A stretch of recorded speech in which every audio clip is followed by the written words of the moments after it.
लालच का घर। सुखदेव नाम का एक नामचीन धनवान व्यापारी शहर में एक बड़े से बंगले में रहता था। सुखदेव का स्वभाव बहुत ही लालची, कंजूस और मक्खी चूस था। अरे सेठ जी, कोरोना चल रहा है, जरा सामान चाहिए था। धीरे धीरे आपका पैसा चुका दूंगा। बस महीने का राशन दे दो, बड़ी कृपा होगी आपकी। लाओ, कितने पैसे हैं? सेठ जी, सिर्फ 1500 रुपए हैं। इसमें काम चला लेना। सुखदेव पहले 1500 रुपए लेकर अपने गले में डालकर अपने लड़के संजय के कान में कुछ कहता है। क्या? पर बाबा ये गलत है, आप ये सही नहीं कर रहे। संजय, मैं बाप हूँ तेरा, मुझे मत सिखा। थोड़ी देर में संजय सामान भरकर लाता है। अरे सेठ जी, ये क्या? ये तो बहुत कम सामान है। बिल्कुल ठीक कहा। अरे भाई, ये सिर्फ 1000 का सामान है। 500 तुम्हारे पिछले हिसाब के काट लिए मैंने।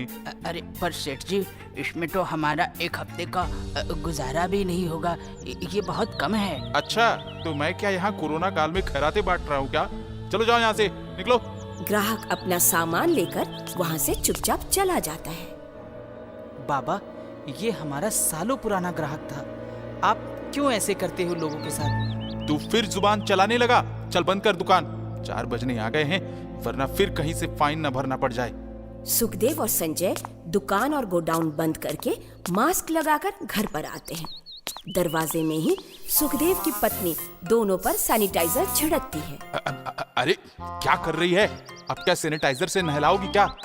ऐसा करोगी तो जल्दी खत्म हो जाएगा। खर्चे बढ़ाती रहती है मेरा। सब लोग सामान बांध लो, हम जा रहे हैं यहाँ से। जा रहे हैं? पर कहाँ? कहाँ जा रहे हैं हम बाबा? मैंने गांव वापस जाने का फैसला किया। अब हम वहीं पर रहेंगे और अपनी नई दुकान शुरू करेंगे। पर बाबा, ये घर, ये दुकान, गोडाउन, इन सब का क्या? इन सब का क्या? इन सब का सौदा मैंने अच्छे दामों में कर दिया है। हे भगवान, ये तुमने क्या किया? चलती फिरती लक्ष्मी को ठुकरा रहे हो। ए, ज्यादा चपर चपर मत करो, जो कहा है वही करो। संजय हमारे साथ जाएगा। और रही बात रहने की, तो गांव में मैंने एक रेस्टोरेंट खोल लिया है, जहां एक ही जगह पर हम रहेंगे। गोडाउन भी होगा और दुकान भी चलेगी।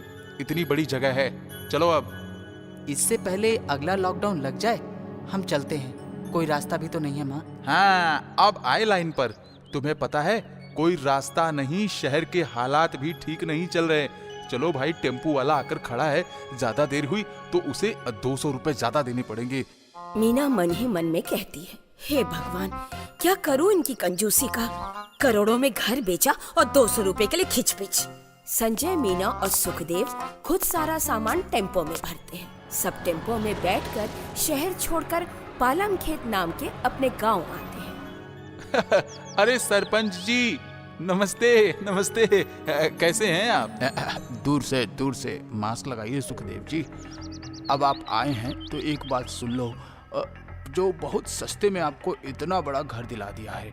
हाँ, थोड़ा लकड़े का है तो क्या हुआ, आज के ज़माने में इतने कम पैसों में घर कहाँ मिलता है? बहुत बहुत बधाई भाई साहब आपको। आप जैसा बड़ा व्यापारी हमारे गांव में आया। ये लीजिए बाकी के पैसे। अब ये घर मेरा हो गया। सुखदेव के पैसे की थैली सरपंच को देते ही सरपंच वहाँ से चला जाता है।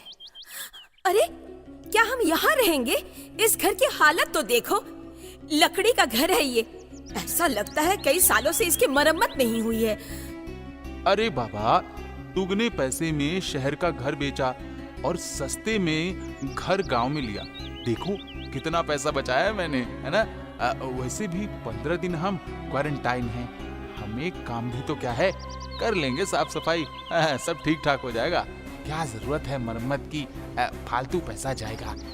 चलो भाई, सामान उतारते हैं। टेम्पो वाले को वापस भी भेजना है ना? हाँ हाँ, पता है, वरना 200 रुपए ज्यादा देने पड़ेंगे। सुखदेव, संजय और मीना सब मिलके सारा सामान उतारकर घर की सफाई करते हैं। धीरे धीरे 15 दिन बीत जाते हैं। दुकान और गोडाउन शुरू होती है। अरे ऐसा मत करो, घर की हालत पहले से ही खराब है और आप अनाज की इतनी भारी बोरियां यहाँ पे रख रहे हो। पूरा घर हिलता है। गोडाउन कहीं और ले लो ना भाड़े से। अरे, जब दुकान यहाँ है तो गोडाउन भी यहीं रहेगा ना। पागल है, अलग से गोडाउन भाड़े से लेकर पैसा क्यों बर्बाद करना। आप किसी के सुनने वाले थोड़ी ना है, बस किसी की जान खतरे में ना पड़े। अरे सेठ जी, ये चावल का भाव क्या दिया है? अरे भाई 55 रुपए किलो। हैं? ये तो बहुत महंगा है। अब इस हालात में और क्या सस्ता मिलेगा भाई, जहाँ मिल रहा है वहीं से ले लो। और ग्राहक वहाँ से चला जाता है। बाबा, ऐसे तो हमारी दुकान कैसे चलेगी? हैं? सब ग्राहक आएंगे। चलो भाई जाओ, अपना काम करो, दिमाग मत खराब करो मेरा। शहर जा रहा हूँ मैं सस्ता माल लाने। इन गांव वालों को सस्ते की आदत है। देखना, सस्ते से सस्ता लाकर इनसे कैसे दोगुना मुनाफा कमाता हूँ। हाँ? अरे पर लाकर रखोगे कहाँ? अरे तुम चुप रहो। इतना सस्ता और बड़ा घर मैंने इसीलिए तो लिया है। हम सब आंगन में सोएंगे, अनाज घर में रखेंगे। क्या इतना लालच लिए डूबेगा किसी दिन हमें? सुखदेव मुंह फेर कर शहर सस्ता अनाज लेने निकलता है। इधर सुखदेव शहर आकर राशन वाले से चोरी का माल सस्ते में लेकर टेम्पो में भरकर अपने गांव लाता है। आओ आओ, भारी छूट है, भारी छूट है। सस्ते से सस्ता माल, खाने में बेमिसाल। खाओगे एक बार, याद करोगे बार बार। आओ आओ। अरे माँ, ये बाबा को क्या हो गया? एक तो पहले से ही घर कमजोर है, ऊपर से और अनाज लाकर वजन बढ़ा दिया है। हमें आंगन में सोना पड़ रहा है। देखो कैसे कर कर बज रहा है सारा घर। उस रात संजय, मीना और सुखदेव खाना खाकर आंगन में ही सोते हैं। रात में अचानक बारिश शुरू हो जाती है और तीनों की नींद खुल जाती है। अरे बाप रे, क्या बारिश कैसे आ गई? उठो उठो, चलो चलो घर के अंदर चलो चलो। अरे घर के अंदर कैसे जाएं? पूरा घर को तो आपने गोडाउन बना रखा है, खड़े रहने तक की जगह नहीं है। एक काम करो, तुम और संजय बगल वाले मंदिर में जाकर रुको, मैं यहीं आंगन में बैठता हूँ। हाँ। अरे बाबा, ऐसे तो पानी बढ़ता ही रहेगा, बारिश नहीं रुकेगी। बाबा आप भी चलो हमारे साथ। अरे पागल हो गया है क्या? घर में इतना सारा अनाज पड़ा है, पैसे पड़े हैं, ये सब छोड़कर मैं नहीं जाऊंगा। सुनो, जिद मत करो, जान से बढ़कर कुछ नहीं है। मैंने आस पड़ोस से सुना है, हमारा ये घर नदी के तलहटी पे बना है। यहाँ पहले नदी थी, कहीं बाढ़ आ गई तो सब बर्बाद हो जाएगा। जिद मत करो, चलो यहाँ से। अरे ये सब फालतू बातें हैं, मैं नहीं जाने वाला, नहीं जाने वाला। तुम लोग जाओ। संजय और मीना दोनों मंदिर में जाकर आसरा लेते हैं। उस गांव में बाढ़ आ जाती है, धीरे धीरे पानी बढ़ने लगता है। हे भगवान, काश मैंने मीना की बात मान ली होती। पानी इतना बढ़ गया है, ना तो मेरा धन बचेगा और ना ही धान। शायद मेरे लालच की यही सजा है। हे भगवान, मुझे बचा लो, माफ कर दो मुझे। लालच में मैं अंधा हो गया था। अचानक पानी का बहाव बढ़ गया और जोर की आवाज आई और पूरा का पूरा घर पानी में बह गया। संजय और मीना दूर से ही सुखदेव को आवाज देते रहे, पर पानी की शक्ति के आगे कुछ नहीं कर पाए। माँ, सुबह हो गई है, बाबा का कहीं पता नहीं चल रहा। मैं जाकर पता करूं क्या? मीना टूटे घर को देखकर फूट फूट कर रोती है। ऊपर से सुखदेव का भी कुछ पता नहीं चलता है, वो बेहोश हो जाती है। माँ, क्या हुआ? माँ उठो ना माँ, बाबा का पता चल गया है। गांव के एक मछुआरे ने उन्हें बचा लिया। वो देखो माँ, वो देखो बाबा। हाँ। हे भगवान, तेरा लाख लाख शुक्र है, तूने इनको बचा लिया। मीना, काश मैंने तुम्हारी बात मान ली होती तो आज मेरी वजह से तुम दोनों की बर्बादी नहीं होती। मेरे कारण आज घर गया, पैसा भी गया, दुकान भी चली गई। लालच में कमाया हुआ सब कुछ चला गया। लालच में शहर से गांव आया, लोगों को, गरीबों को लूटा, चोरी का माल लिया। पर भगवान का सबक सीख लिया मैंने। भगवान सबका हिसाब रखता है। तुम्हारी बात सच है, काश मैं बहकर मर जाता, पर मेरे कर्म की सजा शायद भगवान ने मुझे दिखाना चाहते थे, इसलिए शायद उन्होंने मुझे बचा लिया। ये कहानी है भाई और बहन के रिश्ते की, उनके प्यार की। सुनील शहर की बड़ी कंपनी में मैनेजिंग डायरेक्टर था। उसकी पत्नी रेखा भी बड़े घर की थी। इसी कारण शादी के बाद वो रेखा के ही घर में घर जमाई बनकर रह रहा था। सुनो रेखा, दिवाली है, अगर तुम कहो तो इस बार मैं अपने घर जाकर अपनी बहन शोभा से भाई दूज कराता हूँ। कोई जरूरत नहीं है। वैसी बात नहीं है रेखा, पिछले 2 साल से मैं फॉरेन में था, राखी नहीं बंधवाई, भाई दूज नहीं कर पाया। बस अगर इस बार जाऊं। मैंने कहा ना, तुम उस झोपड़पट्टी में नहीं जाओगे। अच्छा तो ठीक है, क्या मैं शोभा को हमारे घर बुला सकता हूँ भाई दूज के लिए? हाँ सुनील, बुला लो उसे यहाँ। सुनील अपनी बहन शोभा को फोन करता है। हेलो शोभा, मैं सुनील बात कर रहा हूँ। इस बार तुम एक काम करो, मेरे घर भाई दूज को आ जाओ। हाँ भाई, रेखा ने खुद कहा है। अच्छा भैया, मैं जल्दी ही पहुँच जाऊंगी। सुनील फोन रखता है और बंगले के दरवाजे में खड़े होकर शोभा का इंतजार करता है। शोभा, आज मैं बहुत खुश हूँ। आज कितने सालों के बाद हम भाई दूज मनाएंगे, है ना? हाँ भैया। अरे तुम बाहर क्यों खड़ी हो? अंदर आओ। तभी अचानक रेखा बाहर आती है।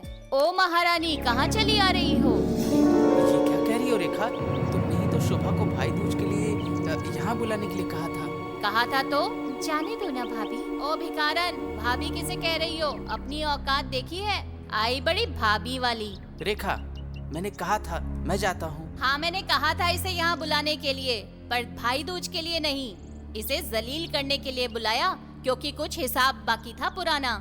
हिसाब? कैसा हिसाब? तुम अच्छी तरह से जानते हो, हमारी शादी ना हो इसलिए शोभा ने कितनी बार टोका था तुम्हें। हमारी शादी को 3 साल हो गए हैं, अभी भी इतनी नफरत किस लिए? अब ये सब क्या है? सुनील के हाथ में शर्ट की थैली देकर शोभा वहाँ से रोते रोते चली जाती है। ये क्या तरीका है रेखा? उसने किया क्या है? तुम्हारे बहन ने एक मुस्लिम युवक से शादी की है। हाँ तो क्या हुआ? हम भी तो एक दूसरे से प्यार करते थे, हमने भी तो लव मैरिज की है ना। प्यार भी तो बराबरी वालों में किया जाता है। मैं मेरे सब रिश्तेदारों को क्या कहूँ इनके रिश्ते के बारे में?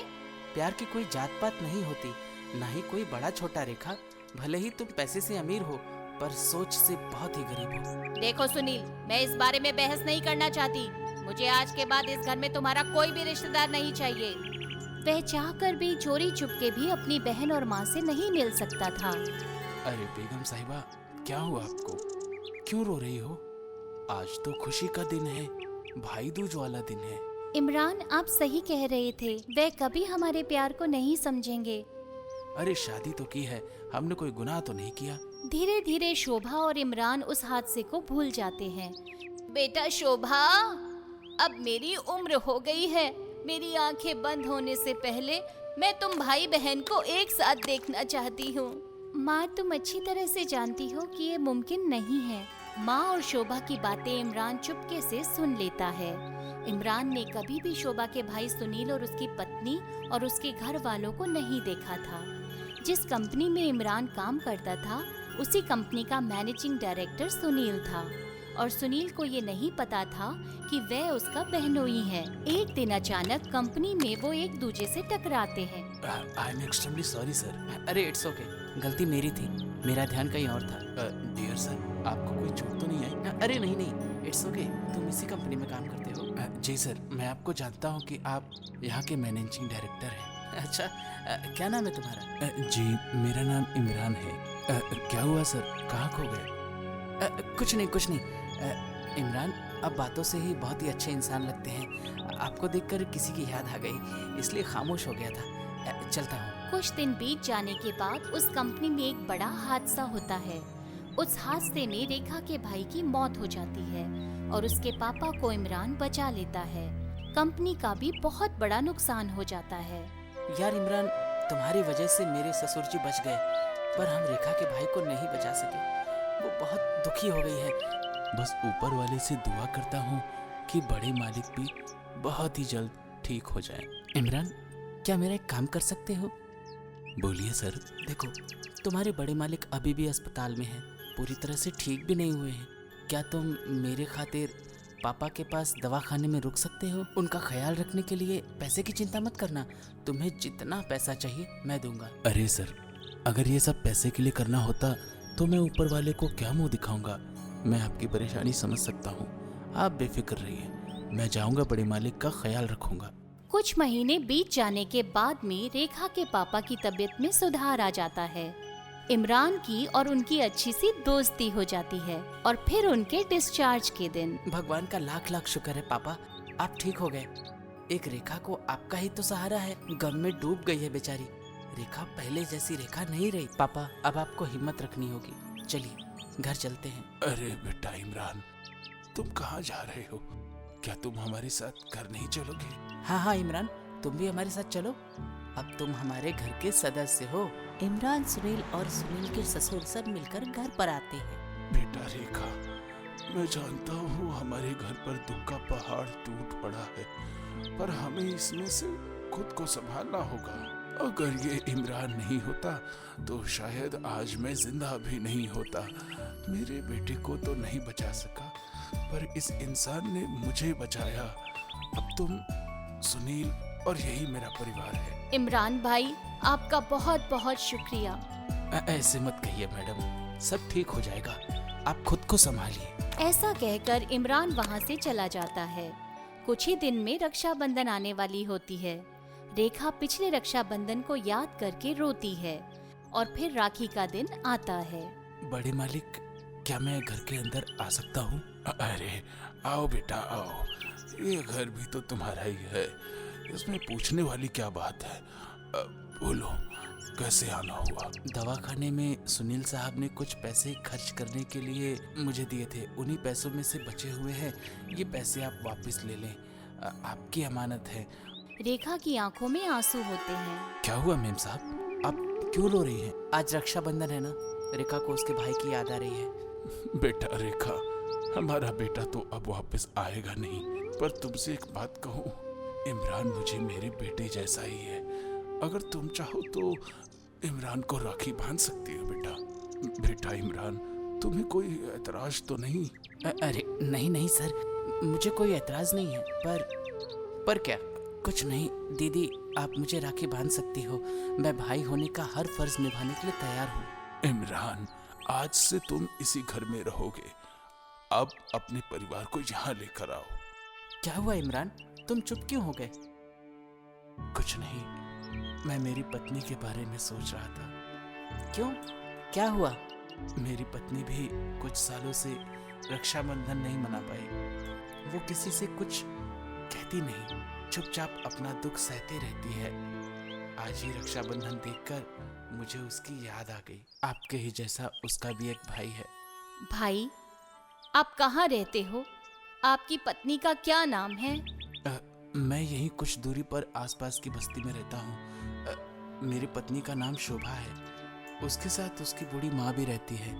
हम दोनों उसका ख्याल रखते हैं। शोभा नाम सुनते ही सुनील और रेखा की आंखें चमक जाती हैं। सुनील, मुझे माफ कर दो। बहन भाई का प्यार क्या होता है ये मैंने अपने भाई को खोने के बाद जाना। मैंने ही तुम्हारी बहन शोभा को तुमसे दूर किया है। मैं तुमसे हाथ जोड़कर विनती करती हूँ, जाओ जाकर अपनी बहन को और माँ को लेकर आओ। मैं कुछ समझा नहीं, कहीं सुनील जी आप शोभा के भाई तो नहीं? हाँ इमरान भाई, वही बदनसीब भाई मैं ही हूँ। सुनील तुरंत अपनी गाड़ी लेकर जाता है, माँ और शोभा को लेकर आता है। रेखा के पापा सारी हकीकत उनको बताते हैं। शोभा, मुझे माफ कर दो। मैंने तुम्हारे जज्बातों के साथ खेला, तुम्हें अपने भाई से अलग किया। मैं तुम्हारी अपराधी हूँ, मुझे माफ कर दो। भगवान ने मुझसे मेरा इकलौता भाई छीन लिया, पर आज राखी के पावन अवसर पर इमरान को मेरा भाई बनाकर भेज दिया। शोभा रेखा को माफ कर देती है, फिर सुनील को राखी बांधती है। रेखा इमरान को राखी बांधती है। इस तरह से इमरान की वजह से पूरा परिवार एक हो जाता है। रिश्ते फिर से जुड़ जाते हैं, रेशम की डोरी फिर से बन जाती है। दिल में प्यार और इंसानियत हो तो हर मजहब में ईद, दिवाली, रक्षाबंधन होती है। ओणम का त्योहार। अरे भाई आदि, आज काम करने का मूड नहीं है क्या? एक तो इतने दिन बाद आज लॉकडाउन खुल गया है, जरा जल्दी जल्दी हाथ चला। आयो सेठ जी, मैं तो काम करता मुंबई में, पर मेरा मन मेरे गांव में है जी। अम्मा का, बाई का बहुत याद आ रहा जी। 2 साल हो गया उनका शक्ल तक नहीं देखा जी। अभी किधर लंबी गांव का ट्रेन चालू हुआ तो मैं यही सोच रहा कि गांव जाकर आऊं। अरे भाई तू गांव तो जाएगा पर सामने डोसा जल गया, उसे बचा पहले। ओहो, अयो रामा, ये तो डोसा जल गया जी। पूरे 2 साल हो गए थे। आदिनाथ केरला में अपने गांव नहीं गया था। उसने फिर एक बार सेठ जी से बात की। सेठ जी, मुझे गांव जाना है, हमारा त्योहार आ रहा है ओणम का। मैं सोचता हूँ कि त्योहार वापस करके लौट आऊंगा, अम्मा से भी मिल लूंगा। ओणम का त्योहार? ये कौन सा त्योहार है?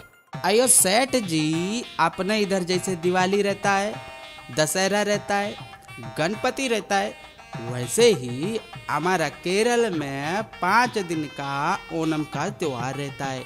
इस त्योहार में बड़ा मजा आता है जी। हमारा दादाजी हमको बताया एक महाबली राजा था, उसको भगवान विष्णु ने पाताल में भेज दिया था। तो राजा ने विष्णु भगवान को कहा, मेरी प्रजा का दुख सताता है, साल में एक बार मुझे मेरी प्रजा से मिलने का मौका दीजिए। तो भगवान विष्णु ने उसको वरदान दिया। इसलिए हमारा ये विश्वास है जी कि इन 5 दिनों में राजा हम लोगों से मिलने आता है और हम सब उनका स्वागत करता। साल में एक बार आने वाला हमारा सबसे बड़ा त्योहार है जी। ठीक है बाबा, तुम जाओ, तुम्हारा त्योहार मनाने के लिए इधर मैं संभाल लेगा। सेठ जी, तुम तो मेरे जैसा बात करता। आदिनाथ का सेठ आदिनाथ को कुछ पैसे देता है। दूसरे दिन आदिनाथ ट्रेन में बैठता है। उसके साथ उसका दोस्त नीरज भी उसके गांव जाता है। आदिनाथ और नीरज दोनों आदिनाथ के गांव पहुंचते हैं। अयो अम्मा, तुम क्यों रो रहा जी? मैं आ गया ना। आदि, पूरे मुंबई का हाल ठीक नहीं था। इधर भी कोरोना ने सबकी जिंदगी खराब की। आज 2 साल के बाद तेरा मुंह देखकर खुशी हुई। ये खुशी के आंसू है बेटा। अरे अम्मा, अब सारी बातें बाहर ही करोगी या घर में भी जाने दोगी? अम्मा, ये मेरा दोस्त नीरज हमारे गांव का ओणम त्योहार देखने आया। नमस्ते माताजी। नमस्ते बेटा, आओ आओ अंदर आओ। खाना खाने के बाद किचन में अम्मा आदिनाथ को बुलाती है। आदिनाथ, तुम्हारे दोस्त को लेकर आए, ओणम कैसे मनाएंगे? अम्मा, तुम चिंता मत लो, मेरे सेठ ने थोड़ा पैसा दिया है। 2 साल से मेरा भी काम बंद था, अभी जितना है उतने में हम हमारा त्योहार मना लेंगे। तुम फिक्र मत करो जी। ऐसा कहकर आदिनाथ किचन से चला जाता है और दूसरे दिन नीरज को लेकर गांव दिखाने चल पड़ता है। आदि, तुम तो गांव आने के लिए इतने परेशान थे, अब गांव भी आ गए, अम्मा से मिल गए, फिर तुम्हारे चेहरे पर ये उदासी क्यों है? क्या बात है आदि? अयो क्या बताओ, सेठ ने थोड़ा पैसे दिए थे, घर की हालत ठीक नहीं जी। सर, हमें त्योहार भी मनाना है, मैं सोच रहा पैसे का जुगाड़ कहाँ से करूँ? अरे यार, इतनी सी बात उसमें क्या है, मेरे से ले लेना पैसे, मेरे पास भी थोड़े से हैं। अयो, तुम हमारा मेहमान जी, मेहमान भगवान समान होता, तुमसे कैसे ले सकता पैसा मैं? ठीक है बाबा, मुझसे पैसे मत लो, लेकिन हम मेहनत करके तो पैसा कमा सकते हैं ना, क्या सोचते हो? त्योहार मनाएंगे। अयो नीरज, तुम क्या बोल रहा जी? मेरे दिमाग में तो कुछ आ ही नहीं रहा जी। सामने देखो क्या लिखा है। अयो नीरज, मेरे को इडली डोसा बनाने आता जी, पढ़ना लिखना नहीं आता। ये बता मेरे को ये लिखा क्या है? अरे यार आदि, सामने लिखा है ओणम के अवसर पर अलग अलग प्रतियोगिता का आयोजन किया गया है और 5 में से 3 प्रतियोगिता जीतने वाले को मिलेंगे 15,000 रुपए इनाम में, और सारी प्रतियोगिता जीते तो 20,000। अयो ऐसा क्या जी नीरज, पर ये प्रतियोगिता हम कैसे खेलेगा? अरे यार तुम फिक्र मत करो, बस ये 5 प्रतियोगिता देखो। अयो नीरज, इसमें से मेरे को क्या आएगा जे? सब मेरे दिमाग के बाहर जाता जे। अरे कुछ मुश्किल नहीं है यार आदि, तुम्हें पता है मुझे रंगोली निकालने आती है और दौड़ में तो मैं आज भी पहला ही आता हूँ, बस नौका दौड़ में थोड़ा नया हूँ। बुद्धिमत्ता परीक्षा तो हम दोनों मिलकर दे देंगे और स्वादिष्ट खाना बनाने में भला तुमसे कोई जीत सकता है क्या? तो सवाल है नौका दौड़ का। वैसे भी हमें सिर्फ 3 ही प्रतियोगिता जीतनी है। आई नीरज, नौका दौड़ का तुम टेंशन मत लो भाई, बालाजी इसमें चैंपियन, वो हमारा मदद करेगा। वाह, बस फिर क्या, हो गई हमारी टीम। सब मिलकर प्रतियोगिता की तैयारी में लगते हैं। बालाजी और उसके दोस्त नीरज को नौका दौड़ की सारी जानकारी देते हैं और सिखाते हैं, और फिर कंपटीशन का दिन आता है। पहला कंपटीशन रंगोली का होता है। आदिनाथ, जरा बताना ये रंगोली कैसी बनी है? आया नीरज, तुमको कैसे पता जी? तुमने तो भगवान विष्णु और महाबली राजा का रंगोली बनाया। आदि, जब तुम सेठ जी को अपनी ओणम त्योहार की जानकारी दे रहे थे तो मैंने सब सुन लिया था। आया नीरज, तुम सुन के इतना ग्रेट रंगोली बनाया। रंगोली का कंपटीशन नीरज और उसकी टीम जीत जाती है। इस तरह रनिंग कंपटीशन में भी नीरज बाजी मार लेता है, वो दौड़ जीत जाता है। आयो नीरज, हमारा नंबर नहीं आया तो हम लोग कंपटीशन नहीं जीत पाएगा, फिर क्या करेगा जय? अरे यार आदि, तुम टेंशन मत लो। अरे पूरा मुंबई तुम्हारे खाने का दीवाना है, बस तुम अच्छे से अच्छा खाना बना दो बस। आदिनाथ केरल के सारे प्रसिद्ध पकवान बनाता है। सांभर, चावल, रसम, कढ़ी, इन सब को चखकर परीक्षक खुश हो जाते हैं। परंतु फिर भी इस बार खाने की प्रतियोगिता में आदिनाथ की हार हो जाती है। आदि, देखा, मैंने कहा था तुम डरो मत, तुम डरो मत। देखा, तुम्हारे डर की वजह से हम ये प्रतियोगिता हार गए। चलो कोई बात नहीं। आया नीरज, हमारा तो सारा दिमाग ही हिल गया जी। ये कैसा कैसा सवाल का जवाब देता तुम। मेरे को लगता है कि ये कंपटीशन भी हम लोग हार जाएगा। अरे यार नीरज, तुम तो बहुत निगेटिव सोचते हो। मुझे तो बहुत मजा आ रहा है। आया, अभी बस आखिरी दौड़ बाकी, नौका दौड़। अभी सब कुछ बालाजी के हाथ में है। बालाजी, उसके कुछ दोस्त नीरज और आदिनाथ सब नौकायन स्पर्धा के लिए तैयार हो जाते हैं। कंपटीशन शुरू होता है। सबसे आखिरी नौका आदिनाथ की टीम की होती है, पर बालाजी के सामने सारे फीके पड़ जाते हैं और आखिरी वक्त पर बालाजी और उसकी टीम नौका दौड़ का कंपटीशन जीत जाते हैं। आदि, देखा, हमने प्रतियोगिता जीत ली। हम 15,000 रुपए जीत गए। आदि, क्या हुआ? तुम खुश नहीं हो? चुप क्यों हो? आया नीरज, तुम मेरे घर पर मेरा त्योहार मनाने आया और मैंने क्या किया? पैसा के लिए तुमसे कंपटीशन करने को लगाया। मेरे को बहुत बुरा लगता जे। अरे आदि, इसमें टेंशन की क्या बात है? मैं खुद तुम्हारे गांव आया त्योहार देखने और मनाने भी, और मना भी लिया। बचा कुचा इन पैसों से मना लेंगे। मैं कुछ समझा नहीं जी नीरज। देखो, मैं जानता हूँ कि 2 साल से तुम किस हालात से गुजर रहे हो। मैंने अम्मा की और तुम्हारी बातें सुन ली थी, इसलिए मैंने सोचा कि तुम मुझसे तो पैसे लोगे नहीं, तो क्यों ना हम मेहनत से कमाएं। ओणम में रंगोली निकालते हैं, केले के पत्ते पे स्वादिष्ट भोजन करते हैं, अलग अलग कॉम्पिटिशन्स होती हैं, नौका दौड़, और ये सब मैंने खेलकर त्योहार ही तो मनाया। कितना मजा आया। अब बाकी का त्योहार इन इनाम के पैसे से मनाएंगे। नीरज 15,000 इनाम लेकर बालाजी, अम्मा और आदिनाथ के लिए नए कपड़े खरीदता है। साथ ही घर में खाने का सामान भी लाता है और बचे हुए पैसे अम्मा के हाथ में देता है। आदिनाथ, अब हम खुशी से ओणम मनाएंगे। अभी तुम्हारे गांव में होने वाला नृत्य और गायन भी तो बाकी है, वो भी तो देखना है। तो 5 दिन ओणम बाकी है ना? आयो नीरज, तुम मेरा भाई है जे। आज तुम्हारी वजह से 2 साल बाद हम लोग ओणम मना रहा। अम्मा को खुश देखा, बहुत बहुत धन्यवाद जे। अयो आदिनाथ, अभी बात ही करेगा या मंदिर में भी चलना है दर्शन करने? आदिनाथ नीरज को गले लगाता है और फिर हाथ पकड़कर भगवान विष्णु और महाबली के मंदिर खुशी खुशी जाते हैं। जादुई 3 सिक्के। ये गजबपुर गांव है। यहाँ आए दिन कुछ न कुछ चमत्कारी घटनाएं होती ही रहती है और इसी वजह से इस गांव का नाम गजबपुर पड़ गया। इसी गांव में 3 जिगरी दोस्त रहते थे, विजय, अजय और संजय। तीनों ने उच्च शिक्षा पाई थी। अच्छा हुआ शहर में पढ़ने गए, वरना मेरा तो बिल्कुल विश्वास ही नहीं इन चमत्कारी चीजों पर। रात का समय होता है।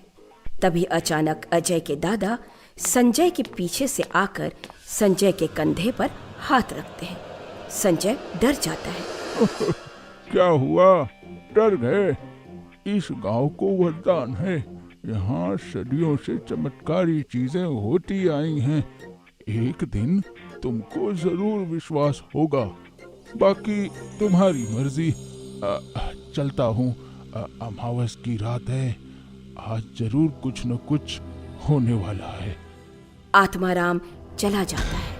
यार अजय, तेरा दादा तो अपने नाम के जैसा दुखी आत्मा है यार, मुझे तो डरा ही दिया।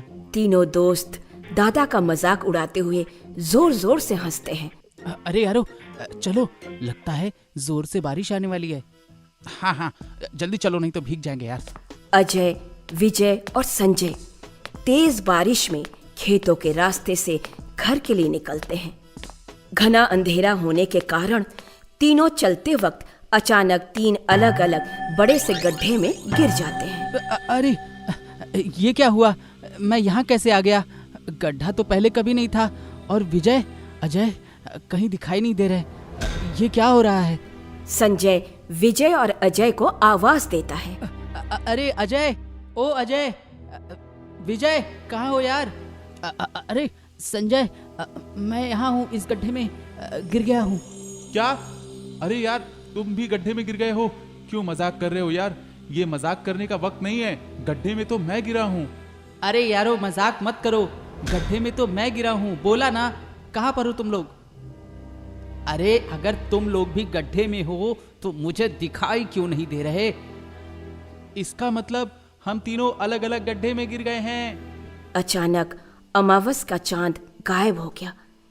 तीनों को अपने अपने गड्ढे के अंदर एक चमकती चीज दिखाई देती है। तीनों बड़े निडर थे। तीनों ने पास जाकर देखा तो गड्ढे के अंदर सिक्का चमक रहा था। तीनों ने जैसे ही उस सिक्के को उठाया, बिजली का तेज झटका उन तीनों को लगता है। तीनों वहीं बेहोश हो जाते हैं। दूसरे दिन जब तीनों को होश आया तो वो खेतों में पड़े थे।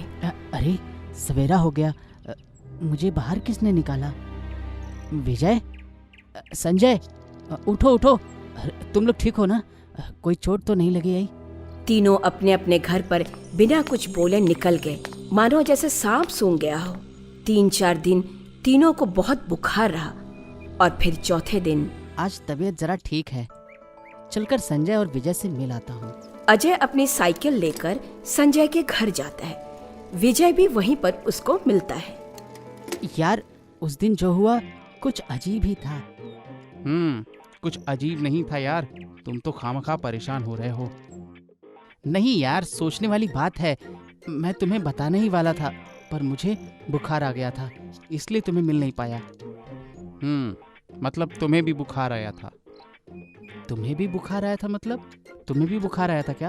अरे कहीं हम जुड़वा तिड़वा तो नहीं? साथ गिरे थे, साथ बुखार आया। मजाक तो ठीक है दोस्तों, पर वो गड्ढे वहां पर आए कैसे? ये तो चलकर ही पता चलेगा। अजय, विजय और संजय उसी जगह आते हैं जहां वो गिरे थे। अरे यहाँ तो कोई गड्ढा ही नहीं, ये कैसे हो सकता है? अरे यार छोड़ो, टेंशन मत लो, किसी ने गड्ढों को भर दिया होगा, सीधी बात। हाँ ठीक है, पर कुछ न कुछ तो निशानी होनी चाहिए थी ना। अबे ओ डिटेक्टिव, अब चलेगा भी? कल हमें शहर निकलना है। दूसरे दिन अपना इम्तिहान का रिजल्ट लेने वो लोग शहर आते हैं। तीनों अलग अलग कॉलेज में जाने के लिए अलग अलग बस पकड़ते हैं। अरे भाई, 1 रुपया छुट्टा दो। अजय अपनी जेब टटोलता है। उसके हाथ में एक सिक्का लगता है जो उसे उस रात को गड्ढे से मिला था। वो सिक्का वो कंडक्टर को देता है। ये लीजिए। अरे भाई, सुबह सुबह पी कर आया क्या? मैं कंडक्टर हूँ, भंगार वाला नहीं। अरे क्या हुआ भाई, 1 रुपए का सिक्का मांगा, दिया तो है। ये पत्रा है, पत्रा, सिक्का नहीं। क्या कह रहे हो भाई? मुझे तो साफ साफ दिख रहा है 1 रुपए का सिक्का है ये। जा भाई, उतर जा गाड़ी से, पता नहीं कहाँ से चले आते हैं। उधर संजय के साथ भी यही किस्सा होता है। तीनों अपना अपना रिजल्ट लेकर गांव वापस आ जाते हैं। तेरा मुंह क्यों लटका है? फेल हो गया क्या? यार, शहर में एक बहुत अजीब घटना हुई। कंडक्टर के साथ सब लोग मुझ पर हंस रहे थे। ऐसा कैसे हो सकता है? ये क्या कह रहा है तू? मेरे साथ भी यही हुआ। विजय, अब तू ये मत कहना कि तेरे साथ भी ऐसा हुआ। मजाक मत करो यार, सही में मेरे साथ भी यही हुआ। यार, उस रात उस गड्ढे में हम तीनों को कुछ मिला था, वो हमने एक दूसरे को नहीं बताया। यार, इसमें बताने वाली क्या बात है? सिक्का तो मिला है। हाँ, पर हम तीनों को अलग अलग मिला है। अजय, तुम्हें 1 का मिला है, विजय को 1 का मिला है और मुझे 2 रुपए का। कुछ अजीब नहीं है? अरे यार, इसमें अजीब क्या है? अजीब ये है कि वही सिक्के जब हम कंडक्टर को दे रहे थे तो उन्हें वो सिक्के पतरे के लगे। ऐसा क्यों? ये बात तो सोचने वाली है। तभी अचानक वहाँ अजय के दादा आत्माराम आते हैं और वो कहते हैं, बात अजीब नहीं, वो सिक्के जादुई है बेटा। यार अजय, तेरे दादा ना फिर शुरू हो लिए। दादा, हम सब इन बातों पर भरोसा नहीं करते। दादा, ठीक है, पर आप इतने यकीन के साथ कैसे कह सकते हो? ये तो तुम्हें उसी जगह पर जाकर पता लगेगा। सब मिलकर उस जगह पर जाते हैं। अजय, तुम्हारा सिक्का देना। तुम्हारा सिक्का देना संजय, तुम्हारा भी देना। तुम दोनों को क्या दिखाई दे रहा है अब? 2 का सिक्का है। 1 का सिक्का भी है। पर मुझे तो मिट्टी दिखाई दे रही है। आत्माराम तीनों के मिट्टी को एक साथ करके जमीन पर डालता है। अरे, सिक्के कहाँ गए? मेरा भी सिक्का नहीं है। अरे, मेरा भी नहीं है। तभी उस जमीन पर पड़े मिट्टी से एक जादूगर तैयार होता है। बोलिए मालिक, आप तीनों मेरे मालिक हैं। आप जो मांगेंगे वो इच्छा मैं पूरी करूंगा। सच? मुझे ढेर सारा खाना चाहिए। पर क्या तुम दोनों को भी खाना चाहिए? मुझे नहीं चाहिए। फिर ये मांग पूरी नहीं हो सकती। क्या पागलपन है? अगर तुम जादूगर हो तो क्यों नहीं दे सकते? आप तीनों के सिक्के जब जब एक साथ मिलेंगे तभी मैं आपके सामने आ सकता हूँ। पर इसमें जादू वाली बात क्या है? आप तीनों मिलकर जो भी इच्छा मांगेंगे वो इच्छा पूरी होगी। मतलब तीनों को एक साथ एक ही इच्छा करनी होगी, तभी इन सिक्कों का जादू हो सकता है। इसका मतलब साक्षात भगवान का वरदान तुम तीनों को मिला है। मतलब ये कि तुम इस जादू का उपयोग गांव के भले के लिए कर सकते हो।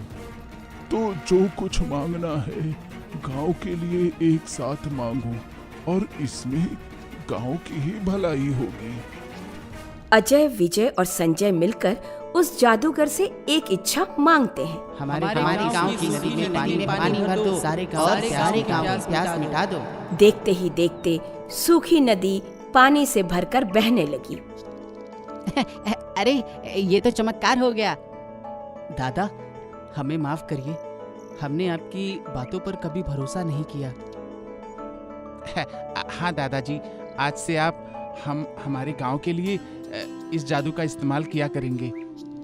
और इस तरह तीनों अपने सिक्कों को मिलाकर हमेशा गांव की भलाई के लिए कुछ न कुछ करते ही रहते थे। आज गांव में बड़ा सा स्कूल है, घर घर में बिजली है, सबके खेत हरे भरे हैं और तीनों दोस्तों की दोस्ती भी जादू के सिक्के की वजह से बरकरार है। लाइक, शेयर एंड सब्सक्राइब काबू टीवी।